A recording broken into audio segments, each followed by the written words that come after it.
ఆంధ్రప్రదేశ్ రాజకీయాలు రసవత్తరంగా మారుతున్నాయి. ప్రతి రాజకీయ పార్టీ తమ తమ వ్యూహాలతో ముందుకు సాగుతున్నాయి. అన్ని రాష్ట్రాల్లో ఎన్నికలు ఒక ఎత్తు, ఆంధ్రప్రదేశ్లో మాత్రం మరో ఎత్తు అంటే అతిశయోక్తి కాదేమో. ప్రాంతీయ పార్టీల హవా ఉంటే సౌత్లో జాతీయ పార్టీలు తమ ఉనికిని కాపాడుకునేందుకు సర్వశక్తులు ఒడ్డుతున్నాయి.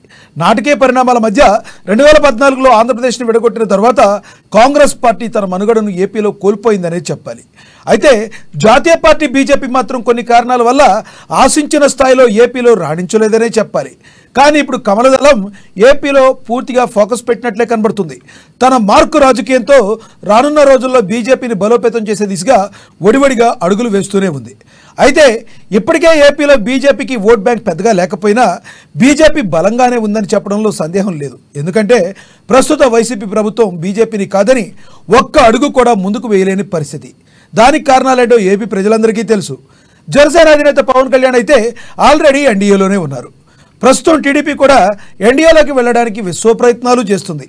ఇంతటి అనుకూల పరిస్థితుల నడుమ బీజేపీ తన సత్తా చాటనుందా? ఆంధ్రప్రదేశ్కు బీజేపీ 2024 ఎన్నికలకు ముందే వరాల జల్లు కురిపించనుందా? అసలు బీజేపీ వ్యూహం ఏంటి? దీని మీద ఇవాళ చర్చను కొనసాగిద్దాం.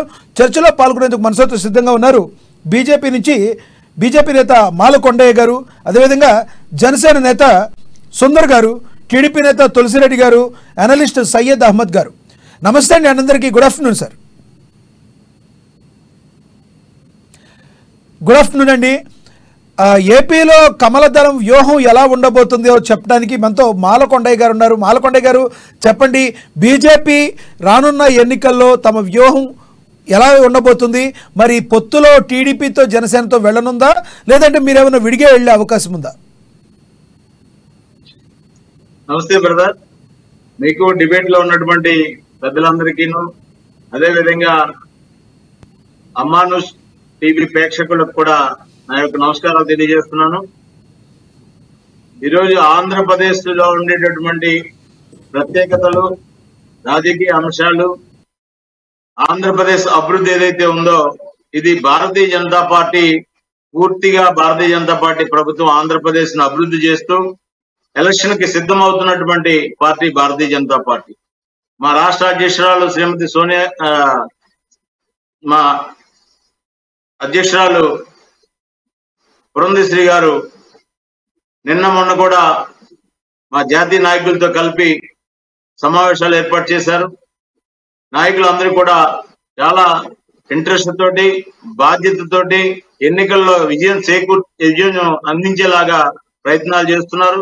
ఒక పక్క ఆంధ్రప్రదేశ్ అభివృద్ధి యాత్రలు జరుగుతున్నాయి, మరొక పక్క వికసిత భారత్ అనేటటువంటి ప్రజలకి ఏ విధంగా సంక్షేమం అందించాము, అభివృద్ధి చేశాము, ప్రతి ఇంటికి నరేంద్ర మోడీ గారు అభివృద్ధి ఫలాలు అందేటువంటి విషయంతో ఒక పుస్తకం, ఒక క్యాలెండర్ ప్రింట్ చేసి ఇంటింటికి వెళ్తున్నటువంటి యాత్ర జరుగుతుంది.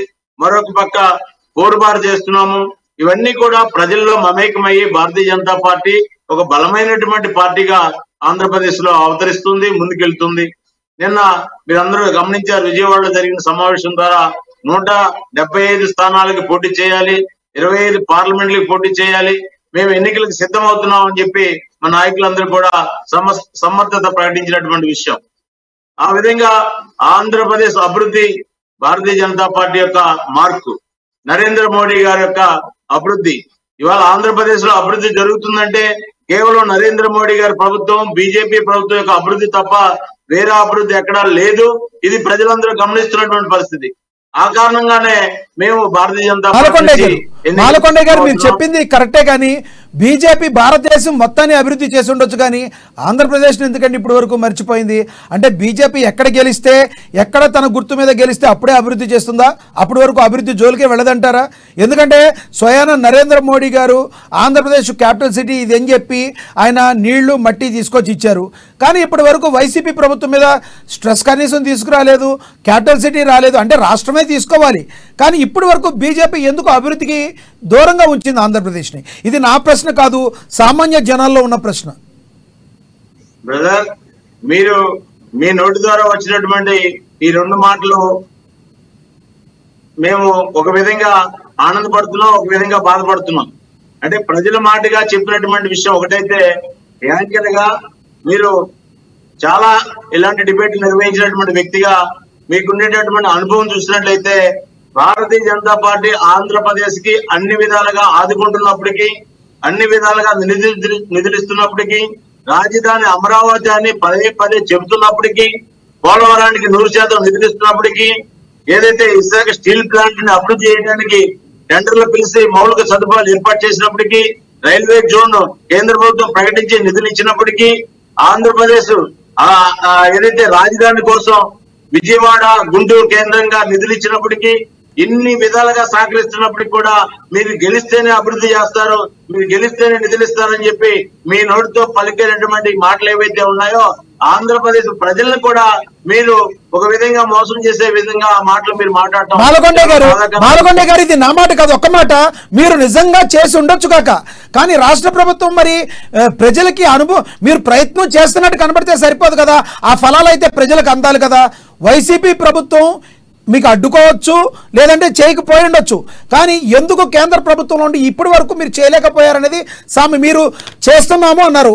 వైజాగ్ స్టీల్ ప్లాంట్ని ప్రైవేటీకరణ చేసే ప్రయత్నం చేశారు మీరు. దాన్ని ఇప్పుడు మీ మిత్రపక్షాలుగా ఉన్న టీడీపీ జనసేన పార్టీలు కూడా మీరు చేయొద్దని మీకు వినతి పత్రాన్ని అందించిన పరిస్థితి ఏర్పడింది. పోలవరంకి మీరు నిధులు ఇస్తున్నారన్నారు, మరి పోలవరం ఎందుకు కంప్లీట్ కాలేదు? మరి మీరు రాజధానికి మేము సుముఖంగా ఉన్నామని చెప్పారు, కానీ ఒక్క రాజధాని కూడా నిర్మాణం ఎందుకు కాలేదు? అంటే ఇది యాంకర్గా నేను ప్రజలో కాదండి, మిమ్మల్ని ఎవరో బలంగా అడ్డుకుంటున్నారు. ఆ బలంగా అడ్డుకునేది ఎవరు? ఏ రాజకీయ పార్టీ అడ్డుకుంటుంది మిమ్మల్ని చేయనివ్వకుండా? అది చెప్పాలి. మా మీద మీరు నిందారోపణలు చేస్తే ఎలా సార్? ప్లీజ్.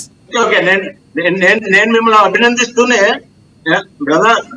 నేను మిమ్మల్ని అభినందిస్తూనే మాట్లాడాను ఈ మాట. ఇంకొక విషయం మీరు గమనించాలి, ఇవాళ ఆంధ్రప్రదేశ్ కి ఇవాళ గత ప్రభుత్వం తెలుగుదేశం కానివ్వండి, ఈ రోజు ప్రభుత్వం వైసీపీ ప్రభుత్వం కానివ్వండి, ఆంధ్రప్రదేశ్ కి ఏ డిపార్ట్మెంట్ నుంచి ఎన్ని వేల కోట్ల రూపాయలు నిధులు ఇచ్చామో, ఈ ఆంధ్రప్రదేశ్ నుంచి ట్యాక్స్ ఎంత వెళ్తుంది, వేరీజ్ ఎంత ఉంది, 100 రూపాయలు ట్యాక్స్ కడితే 160 రూపాయలు కేంద్రం నుంచి ఆంధ్రాకి ప్రత్యేక నిధులు వచ్చాయి. ఇవి కాదనేటటువంటి పరిస్థితి ఎవరైనా చెప్పగలరా? నేను దమ్ముంటే